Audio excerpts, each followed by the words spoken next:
stars Suliane Brahim as Virginia, a single mother who, to save her family from bankruptcy, begins a business of breeding edible locusts, but soon she develops a strange, obsessive relationship with them. This is directed by Just Philippot, and it had a very brief festival run last year before it received a Netflix release last weekend, and it was quite the surprise, as I didn't hear anything about it until the weekend it was released. This is technically a creature feature that reminded me a bit of a cross between Willard and Hitchcock's The Birds, though while deadly creatures, in this case locusts, are involved, this isn't exactly the fast-paced thrill ride that you'd see in these genre films like, say, Crawl or Tremors. Instead, this is much more rooted in psychological horror, and shows Virginia's descent into madness. She's already not in a good place when the film opens. She's a widow, she has issues with her kids, and her business of selling these locusts for protein has been problematic as of late, as her buyers aren't paying her enough. And it all adds up to her in a very bad space mentally. That is, until she discovers the locust taste for blood, which causes them to breed more and thus turns her business around.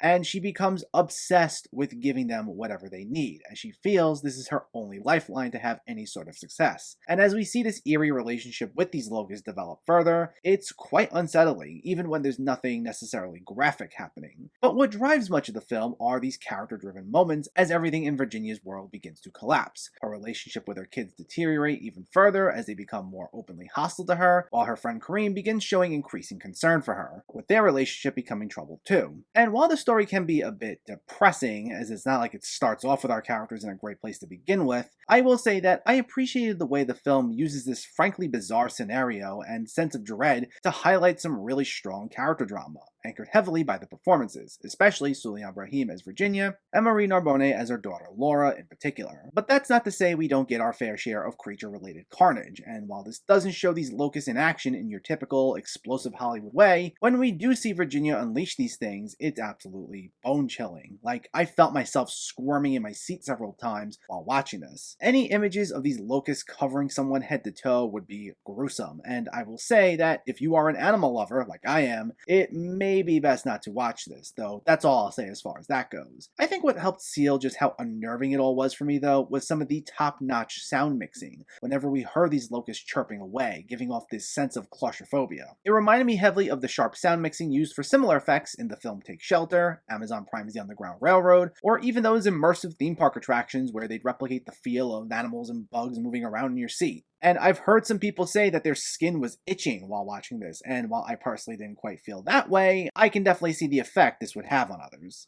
Now, as I said, it's a fairly somber sort of film, so that is one thing that might be off-putting for people, and while it's not an incredibly long movie, it does go for a slow burn approach that leans into a creepy, unsettling aesthetic. So it's one of those films I think you have to be in the right mindset for in order to fully appreciate it. But there was certainly enough for me here that I liked it. It's shot well, it's got some great performances, well-written character drama, and truly eerie moments of horror when they're focused on the locusts. So if you haven't seen it yet, it's on Netflix, and I think it's worth your time.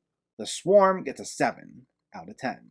So let me know, did you see The Swarm, or are you planning to see it, and what were your thoughts? Did you find this creepy? Do you have a favorite creature feature? Let me know in the comments below so we can discuss. Also, if you enjoyed this video, please like it and share it, and for more movie reviews and film discussion, please make sure to hit that subscribe button to stay updated. Thanks for watching everyone, and keep having fun with film.